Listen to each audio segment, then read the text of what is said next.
نبی علیہ السلام نے جب ہجرت فرمائی مدینہ طیبہ تو پہلے خطبے میں آپ نے ارشاد فرمایا احب اللہ لما یغدوکم من نعمہ، لوگوں اللہ سے محبت کرو کہ اس نے ہی تمہیں سب نعمتیں عطا فرمائی ہوئی ہیں۔ آپ غور کیجئے، ہمارے پاس جو بھی نعمت ہے وہ کس نے دی ہے؟ اللہ نے دی ہے۔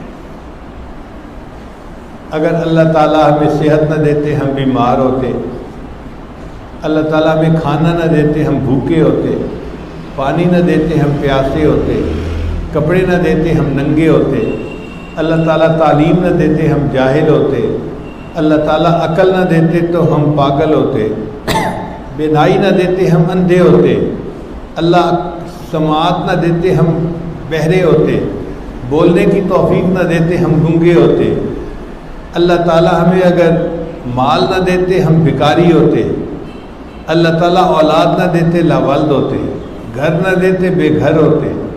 آج ہم دنیا میں جو عزتوں بھری زندگی گزارتے پھر رہے ہیں یہ سب اللہ کا فضل ہی اور احسان ہی تو ہے۔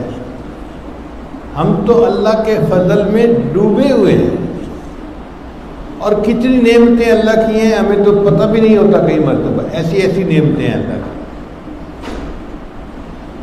ہمارے پاس ایک دوست آئے، وہ نیو یارک میں رہتے تھے، ڈاکٹر تھے۔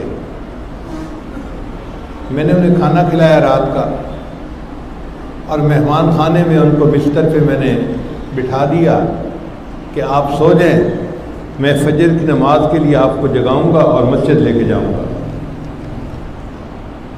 وہ دیوار کے ساتھ اوٹ لگا کے بیٹھ گئے، پاؤں لمبے کر لیے اور عیسائی اوپر لے لیے۔ میں نے کہا کچھ معمولات کریں گے پھر تھوڑی دیر بعد سو جائیں گے۔ اب جب فجر کی اذان کے لیے میں گیا تو وہیں ایسے ہی بیٹھے بیٹھے سو رہے تھے، تو مجھے بڑی حیرت ہوئی کہ یہ لیٹ کے کیوں نہیں سوئے۔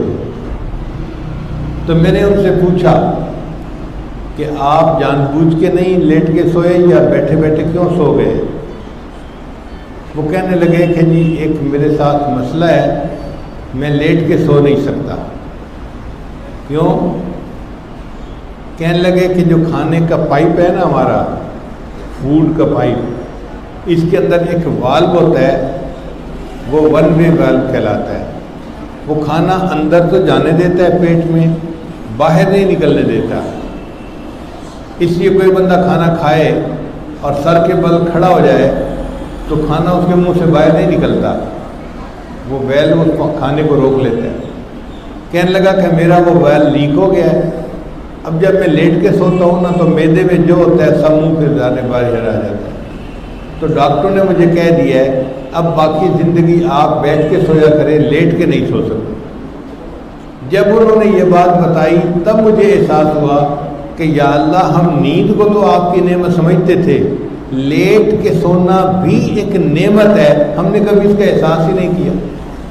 سردیوں کی لمبی رات ہوتی ہے، ہم اوپر رضائی کمبل لے کے آرام سے مزے سے لیٹ کے سو رہے ہوتے ہیں۔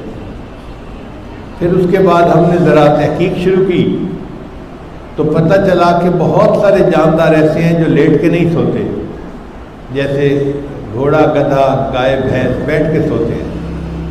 ان کی زندگی میں لیٹ کے سونے والی نعمت نہیں ہے۔ یہ لیٹ کے سونا انسان کو اللہ نے نعمت دی ہے۔ اور کئی جنگل کے ایسے جانور بھی ہیں جو کھڑے کھڑے سو لیتے ہیں، وہ بیٹھتے بھی نہیں ہیں۔ تو دیکھیے اللہ کی کیا کیا نعمتیں ہیں جو اللہ نے ہمیں عطا فرمائی ہیں۔ تو جب اللہ نے یہ سب نعمتیں عطا فرمائی ہیں تو ہمیں چاہیے کہ ہم اللہ کا شکر ادا کریں کہ اس نے ہمیں کتنی نعمتوں سے نوازا ہے۔ آنکھوں کی نعمت کتنی بڑی نعمت ہے، بن مانگے اللہ نے ہمیں عطا فرما دی۔ ساری زندگی شکر ادا کرتے رہیں ہم، اللہ کی نعمت کا شکر نہیں ادا کر سکتے۔